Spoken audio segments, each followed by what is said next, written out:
하나님 말씀은 시편 52편 전장입니다. 교독해서 읽기는 1절부터 3절까지 읽도록 하겠습니다. 시편 52편 1절부터 3절까지 한 절씩 교독해서 봅니다. 포악한 자여 내가 어찌하여 악한 계획을 스스로 자랑하는가. 하나님의 인자하심은 항상 있도다.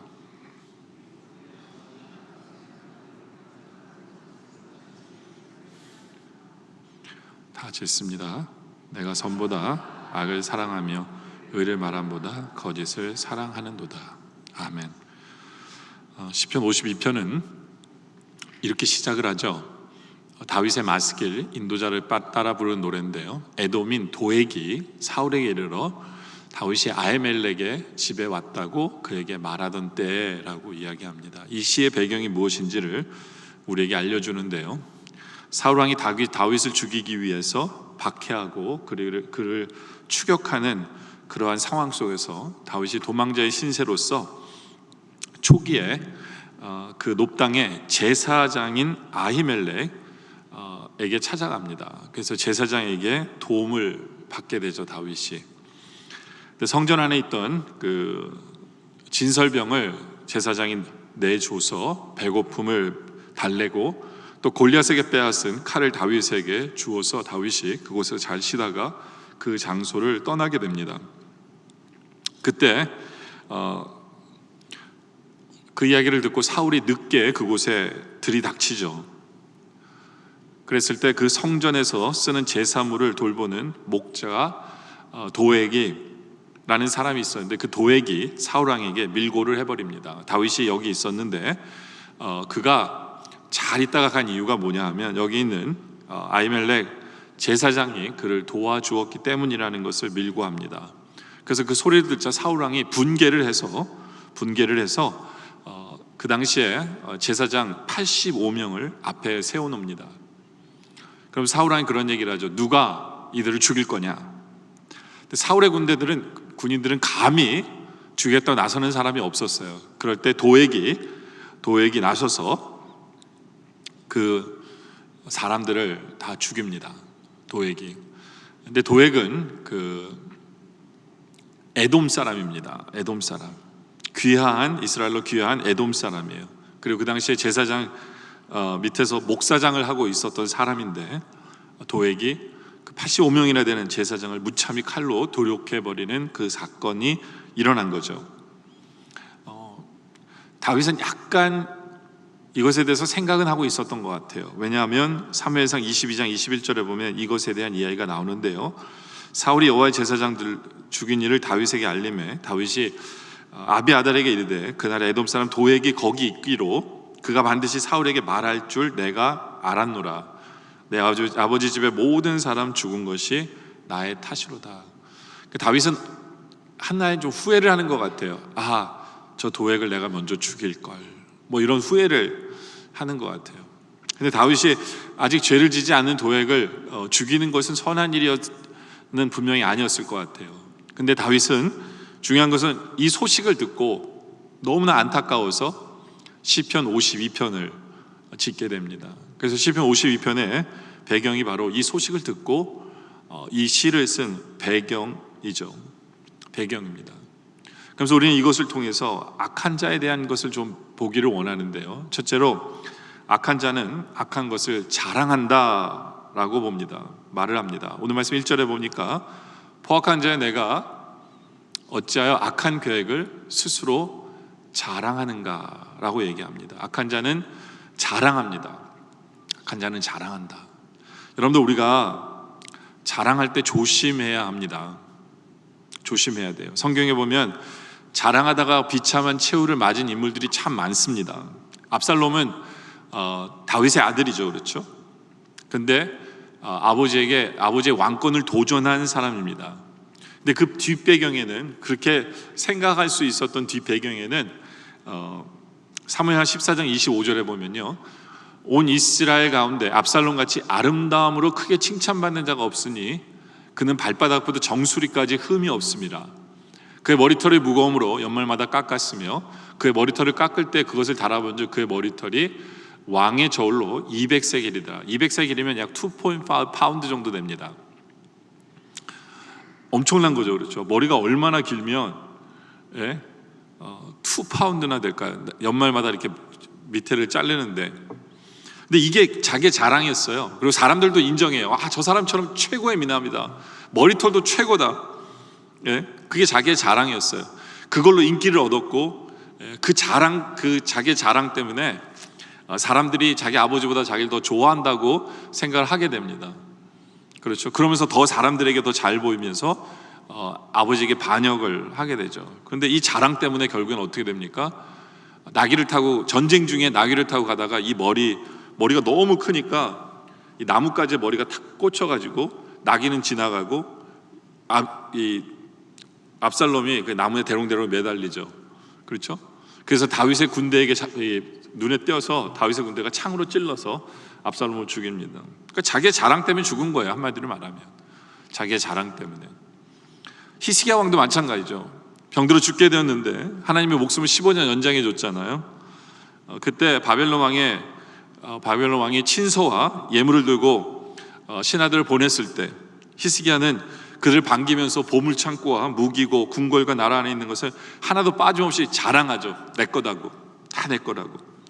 하나님께서 그 자랑을 들으시고 뭐라 그러세요? 너 이거 다 뺏길 거라 그랬어요. 그 자랑을 들으시고 뭐라 하냐면 네 자손도 포로로 잡혀갈 것이다, 네 아들도 포로로 잡혀갈 것이다. 자랑하는 거 다 잊어버리게 하십니다. 자랑한 걸 다 잊어버리게 하시죠. 여러분들, 우리는 솔직하게요, 하나님 외에는 자랑할 것이 없어야 돼요. 하나님 외에는 자랑할 것이 없어요. 내가 하나님 외에 다른 것을 자랑하는 순간 그것은 잘못된 자랑입니다. 잘못된 자랑이에요. 그것은 악한 거죠. 오늘 이 도액이라는 이 사람은 자기가 알고 있는 걸 사울 왕에게 자랑한 거거든요. 그것은 악한 자랑이에요. 왜요? 자기가 높아지기 위한 자랑이거든요. 권력을 잡기 위한 자랑이거든요. 왕에게 아부하기 위한 자랑. 이것이 수많은 사람을 죽이게 되는 그런 도구가 되죠. 여러분들, 우리가 살고 있는 이 공동체가, 아니면 여러분의 가정이 하나님 앞에 바로 서 있는지를 알려면 뭐를 보면 되냐면 그 가정의 자랑이 뭔지를 보면 알게 됩니다. 그 가정의 자랑이 뭔지를 보면. 우리 집은 얼마나 돈이 많은지 몰라, 이것이 그 집안의 자랑이라면 그것은 그 집안은 악한 가정이에요. 그렇죠? 어떤 나쁜 일이 진행되고 있는데 그것이 자랑처럼 떠벌린다면, 그리고 떠벌리는 것을 친구들이 받아준다면 그 모임은, 그 공동체는 악한 거예요. 악한 거죠. 근데 반대로 잘못된 것을 자랑했을 때 그것이 수치로 오게 되면 그것은 경건한 공동체죠. 경건한 공동체. 우리가 몸담고 있는 공동체는 어떤 공동체일까요? 선한 일이 정말 자랑이 되고 있는 그런 공동체인지, 아니면 세상 것들이 자랑이 되고 있는데 그것을 그게 마저 자랑이라고 생각하면서 덩달아주면서 하는 어떤 그런 악한 공동체인지 우리가 생각해 볼 필요가 있죠. 그렇죠? 그런데 악한 자랑이 통하는 그런 공동체는 사람들이 3절에 보면 이런 말씀이 있어요. 내가 선보다 악을 사랑하고요, 의를 말함보다 거짓을 사랑하는 그런 공동체가 됩니다. 그런 사람이 되어져 버려요.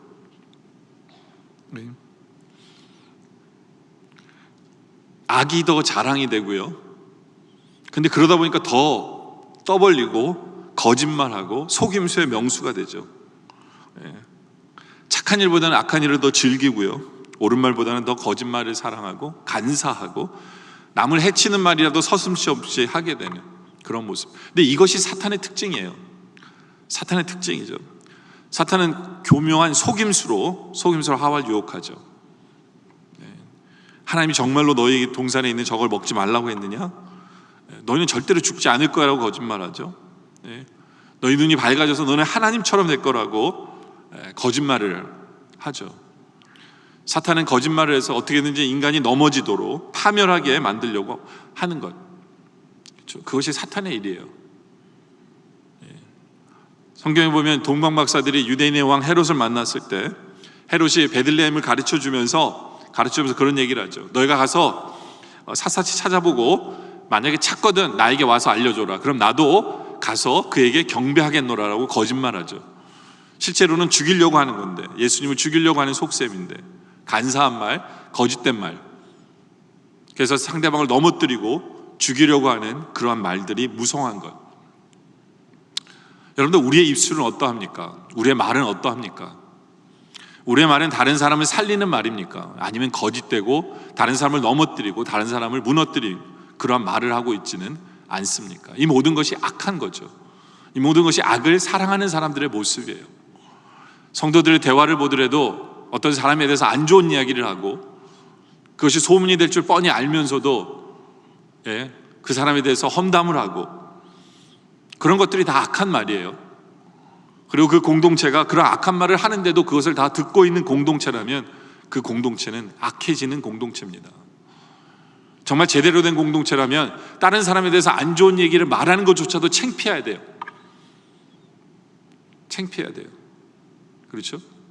그것이 우리 교회의 모습이기를 원합니다. 다른 사람에 대해 얘기하려고 할 때 너무 창피해서 이런 거는 얘기하면 안 되지라고 딱 의식적으로 이렇게 깨달아지는 것. 그리고 듣는 상대방도 저 사람 어떻게 저런 얘기를 할 수 있을까라고 받아들일 수 있는, 맞아, 그게 아니라 그런 공동체가 돼야 돼요. 선을 사랑하는, 선을 추구하는 그런 공동체. 요한 3서 1장 11절에 보니까 사랑하는 자야, 악한 것을 본받지 말고 선한 것을 본받으라.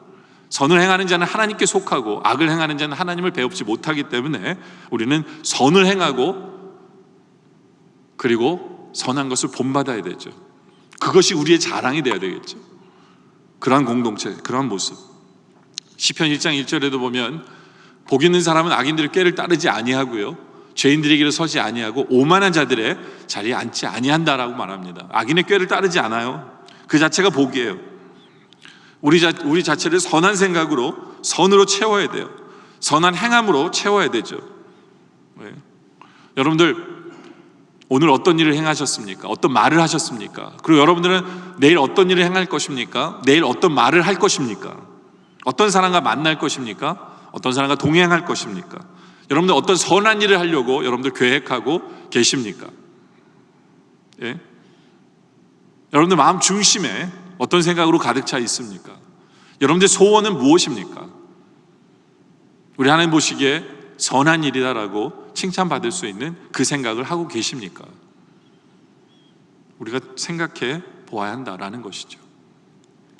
또 두 번째로는 계속되어진 악한 자의 모습을 성경은, 다윗은 이야기합니다. 도액의 모습을 보면서 2절에 보니까 내 혀가 심한 악을 꾀하며 날카로운 삭도같이 간사를 행하는도다. 혀에 대한 이야기를 해요. 또 4절에 보면 간사한 혀여 너는 남을 해치는 모든 말을 좋아하는도다 라고 이야기를 합니다. 도액의 혀는 마치 삭도 같다는 거예요. 다른 사람을 죽이는 혀, 사람과 사람 사이를 갈라놓는 혀, 그의 말로 인하여 수많은 제사장이 죽음을 당하게 만드는 그 혀. 그래서 남을 해치기는 말, 근데 그걸 또 좋아해요. 전혀 죄책감이 없어요. 그러면서도 자기가 뭐가 문제인지를 모르는 거죠. 그렇죠? 여러분, 성경은 셋째 혀는 마치 불과 같다고 얘기합니다. 온 산천을 태우기도 해요. 혀만 잘 다스려도요, 정말로 어떤 성인의 경지에 들어설 수 있어요. 성경은 혀를 배의 키에 비유합니다. 그래서 작은 키 하나로 풍랑으로 가는 걸 막을 수도 있어요. 그게 혀예요. 배를 구합니다. 배 전체를. 우리는 그 혀를 어떻게 놀리고 있습니까? 고대 현인들은 말에 대해서 이런 말을 합니다. 말하기 전에 반드시 3가지의 관문을 통과해야 된다고 합니다. 첫 번째 문은 이 말은 참말인가를 생각해 봐야 합니다. 이게 진리인가, 거짓이 아닌지, 진짜인가, 이걸 따져봐야 된대요. 그리고 진실이 아니면 말하지 말아야 돼요. 두 번째는 이 말은 꼭 필요한 말인가를 따져봐야 돼요. 필요치 않은 말은 쓸데없는 말입니다. 그럼 하지 말아야죠. 쓸데없는 말은 하지 말아야죠. 그죠? 세 번째 문은 이 말은 친절한 말인가를 따져봐야 돼요. 아무리 옳고 필요한 말이라 할지라도 상대방에게 피해가 가는 말이라면 하지 말아야 합니다. 하지 말아야 돼요. 우리가 말을 할 때 항상 이 세 가지를 생각해 볼 필요가 있어요. 물론 이 도액은 두 번째, 세 번째 걸려요. 참말 받기 때문에 진짜일 수는 있지만 필요한 말은 아니었어요. 필요한 말은 아니었죠. 그리고 절대로 친절한 말이 아니었어요. 사람을 죽이는 말이었어요. 물론 어쩔 때는 우리는 친절한 말을 안 할 때도 있긴 있어요. 목사의 설교가 그런 거 아니에요? 여러분에게 친절만 하려고 지금 서 있는 건 아니잖아요. 진리를 선포할 때도 있어요. 사도 바울 같은 경우에도 안디옥에서 이방인들과 식사를 할 때 베드로가 이방인들과 식사한다 그래서 그렇죠? 싹 자리를 피했잖아요. 그래서 사도 바울이 베드로에게 야단을 치죠. 책망을 하죠. 어떻게 그럴 수 있냐고. 그렇죠? 어쩔 때는 진리의 말을 선포할 때는 그럴 때도 있어요. 그러나 우리가 일상적인 대화 속에는요, 친절한 말인가 생각해 볼 필요는 있습니다. 그렇죠? 우리의 말이 어떠합니까? 우리의 말은 어떠합니까?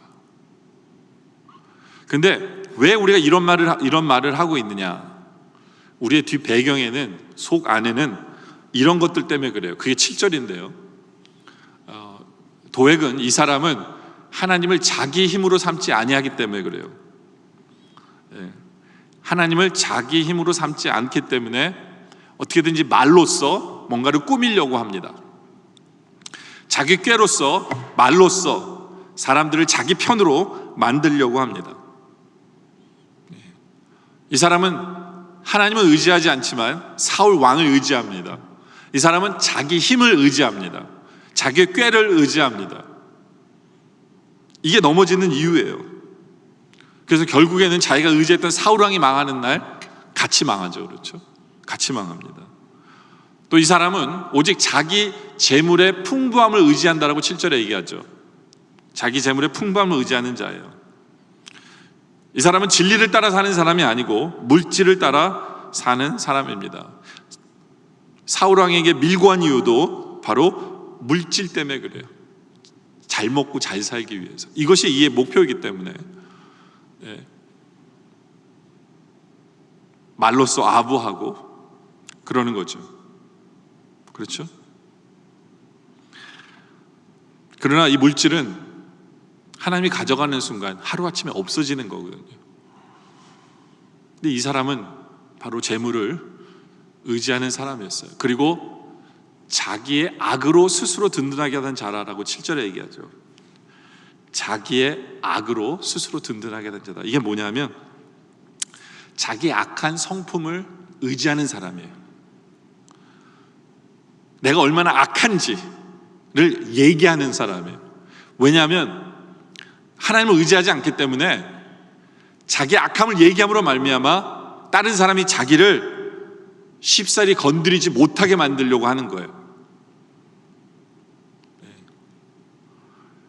여러분들 그런 애들 있잖아요. 학교에도 보면 학교 첫날 딱 되면 벌써 자기가 얼마나 센지를 먼저 이렇게 보이려고 하는 거예요. 왜요? 나 건드리지 마.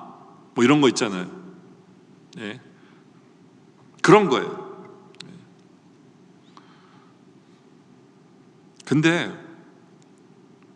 결국에는 어느 누구도 자기 스스로를 지킬 수 있는 사람은 없거든요. 그렇잖아요. 네. 결국에는 하나님께서 치시는 날 끝이에요. 그래서 5절에 그런즉 하나님이 영원히 너를 멸하시며 너를 붙잡아 내 장막에서 뽑아내며 살아있는 땅에서 내 뿌리를 빼시리로다. 하나님 딱 하시는 순간 끝이에요. 끝이에요. 이것이 자기 악을 자랑하고 하나님을 의지하지 않고 재물을 의지하는 사람의 최후입니다. 최후예요. 그러나 하나님을 의지하는 사람, 8절에 보면 그러나 나는 하나님의 집에 있는 푸른 감람나무 같으며 라고 얘기합니다. 하나님을 의지하는 사람은 푸른 감람나무 같다라는 거죠. 왜요? 하나님의 집에 심기운 나무는 하나님께서 흘려보내시는 생수를 마시기 때문에 항상 푸르고 열매를 많이 맺을 수밖에 없어요. 특히 감람나무는 이스라엘에 있는 큰 나무들 중에 존귀한 나무 중에 하나입니다. 감람나무는 수명이 굉장히 길어요. 그래서 여러분들 성지순례를 가보면 겟세마네라는 곳을 방문하게 되면요, 겟세마네라는 이름이 무슨 뜻이냐면 기름을 짜다라는 뜻이에요. 왜냐하면 그곳에 감람나무가 많기 때문에. 감람나무가 올리브유 나무거든요. 올리브 나무예요. 그래서 그 중에 보면 나무들이 2000년이 넘은 나무도 있어요. 그렇게 수명이 길어요. 그래서 얼마만큼 두꺼운지 몰라요. 장수하는 나무입니다. 또 이 감람나무는 가뭄에도 적응력이 되게 좋아요. 이슬만 먹고 견딜 수 있는 나무예요.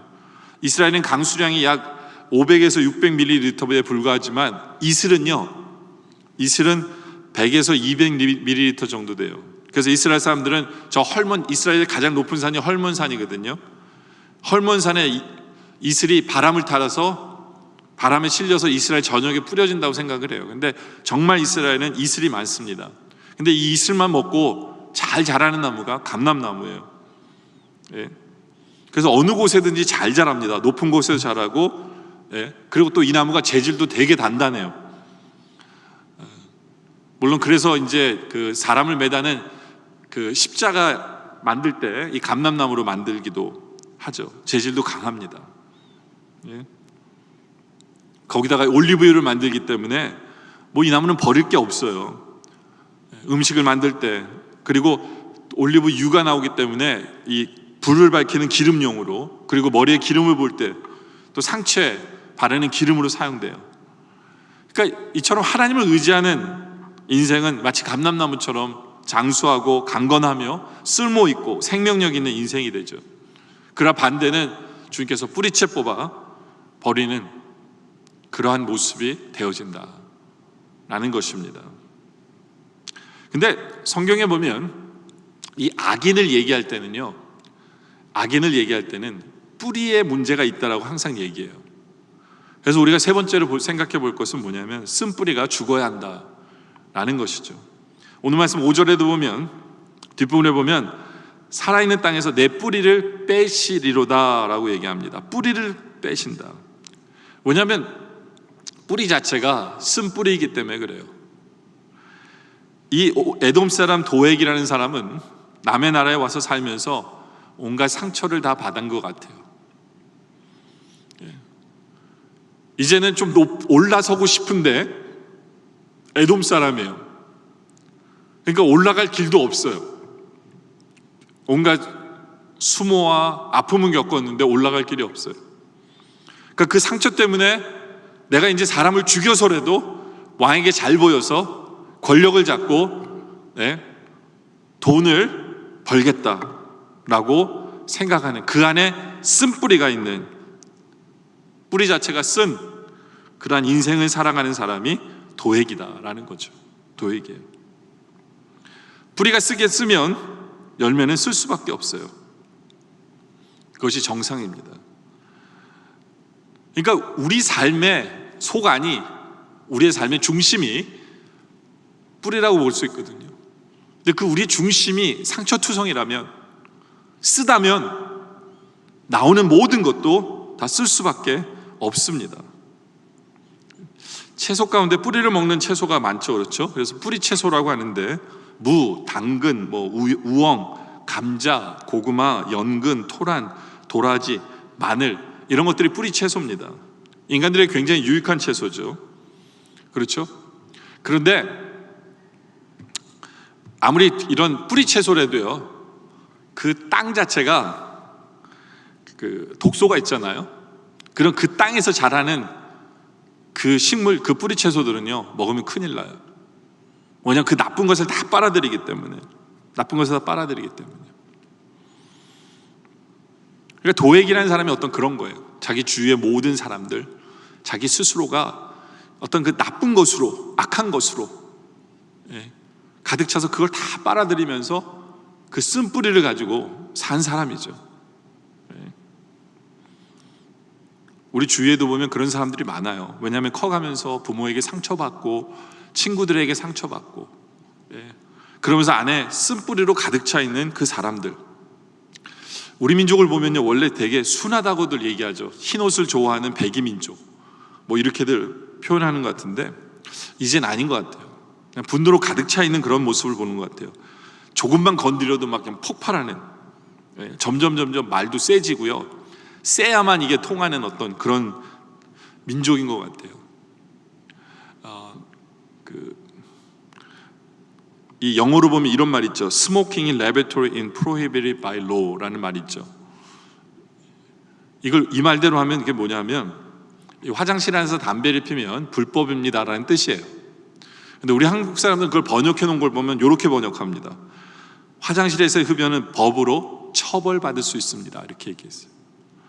아니, 불법입니다 이러면 되는데 처벌받습니다, 이제 이렇게 해야만 통하는 그런 우리 민족, 그렇죠? 세게 얘기하고 아프게 얘기하고,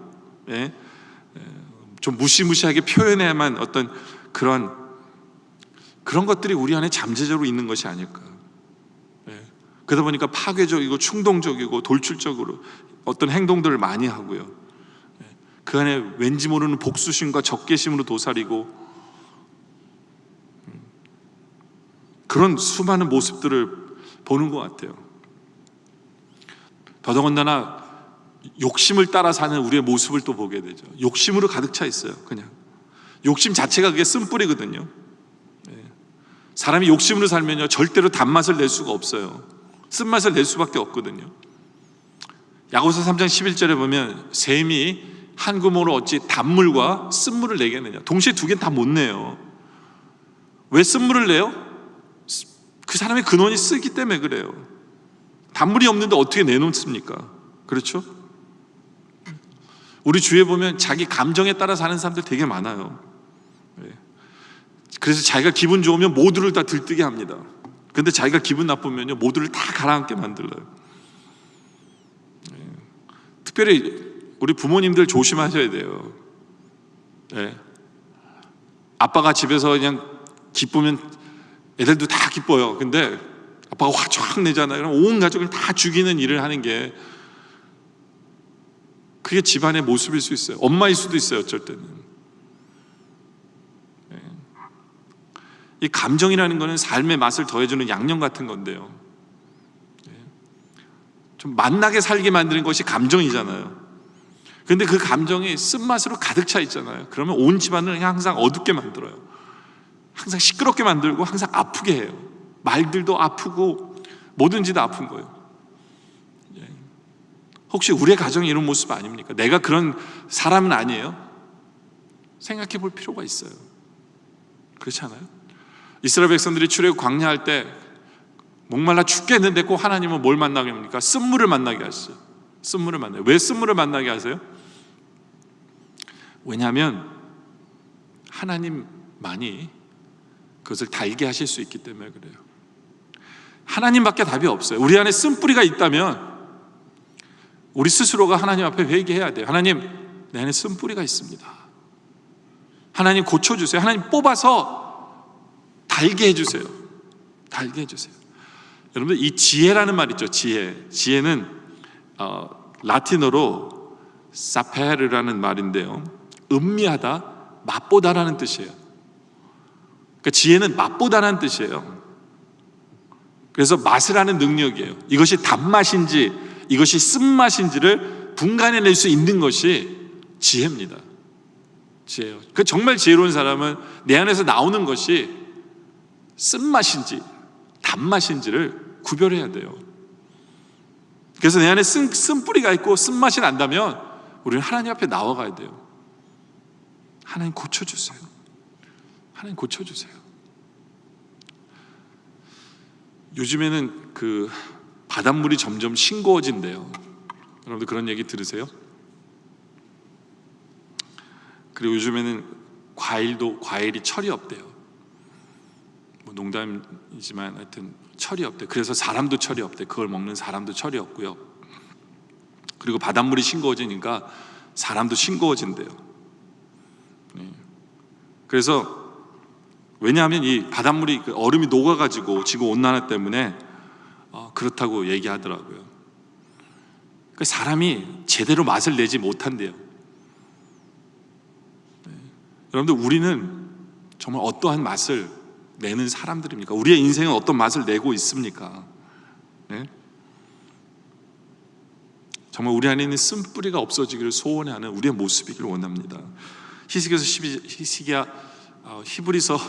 12장 15절에 보면 너희는 하나님의 은혜에 이르지 못하는 자가 없도록 하고 또 쓴뿌리가 나서 괴롭게 하는 많은 사람이 이로 말미암아 더럽게 되지 않게 하라. 여러분들, 쓴뿌리는 사람을 괴롭게 해요. 그리고 사람을요 더럽게 만듭니다. 더럽게 만들어요. 네. 더럽게 만들어요. 그 때문에 우리 스스로가 하나님 앞에서 하나님 정말 내 안에 쓴뿌리를 제거해 주세요 라고 이야기해야 합니다. 그리고 로마서 11장 17절에 보면 또 한 가지 얼마가 꺾였는데 돌감나무인 내가 그들 중에 젖붙임에 대어 참 감람나무 뿌리의 진액을 함께 받은 자가 되었은지. 우리 안에 쓴뿌리를 주님 제하여 주시고요, 우리의 이 나무가, 우리의 이 가지가 주님께 젖붙여 주세요. 그래서 주님의 뿌리에서 나오는 그 맛을 낼 수 있는, 그래서 그 열매를 맺을 수 있는 그러한 우리의 모습 되게 해주세요 라는 것이 우리의 소원이기를 원합니다. 네. 여러분들, 깨달음이라는 그 교부들의 말을 적은 책이 있는데 거기 보면 이런 얘기가 있어요. 사탄은 죄의 열매를 낳은 세 가지의 힘이 있대요. 첫째는 망각하는 거고요, 잊어버리는 거고, 둘째는 나태해지는 거고요, 셋째는 이기적 욕구래요. 그러니까 다른 말로 하면 하나님 말씀 없이 정말 게으르게 살아가다 보면 우리 안에는 이기적인 욕구로 넘쳐나는 것이 우리의 인생이에요. 우리의 인생이에요. 그러니까 우리는 하나님 말씀을 기억하며 살아야 되고요, 그래서 우리는 그 말씀대로 살려고 노력하며 살아야 되고요, 그리고 우리 안에 있는 그 욕심을 다 제하고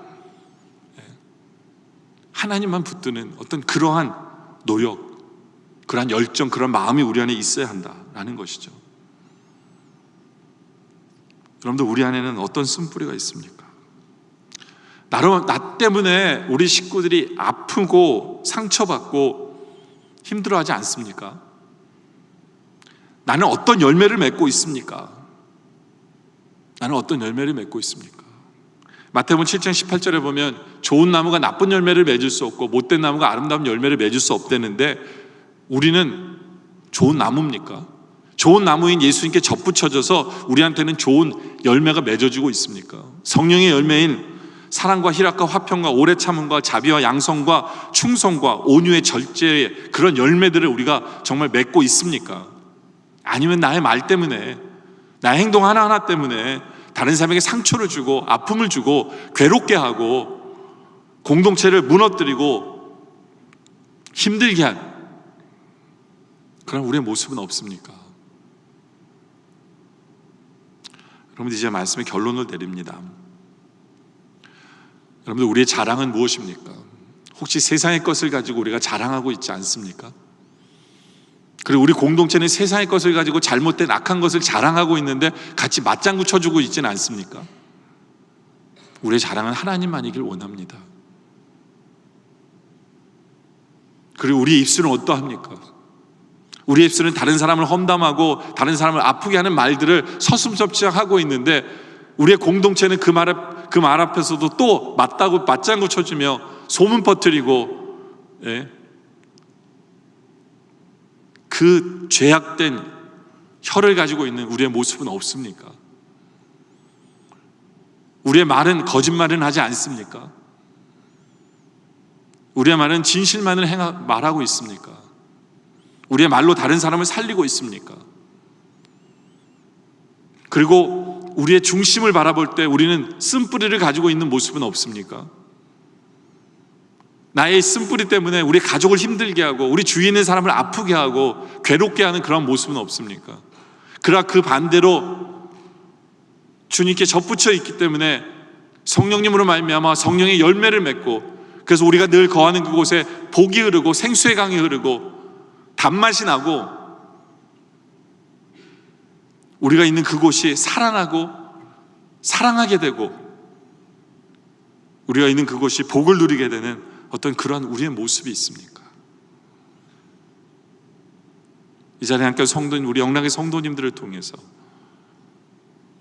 우리가 감람나무처럼 돼서 정말 쓰임받고 다른 사람에게 복을 주는 그런 우리 모두의 모습 되어지시기를 주님의 이름으로 축원합니다.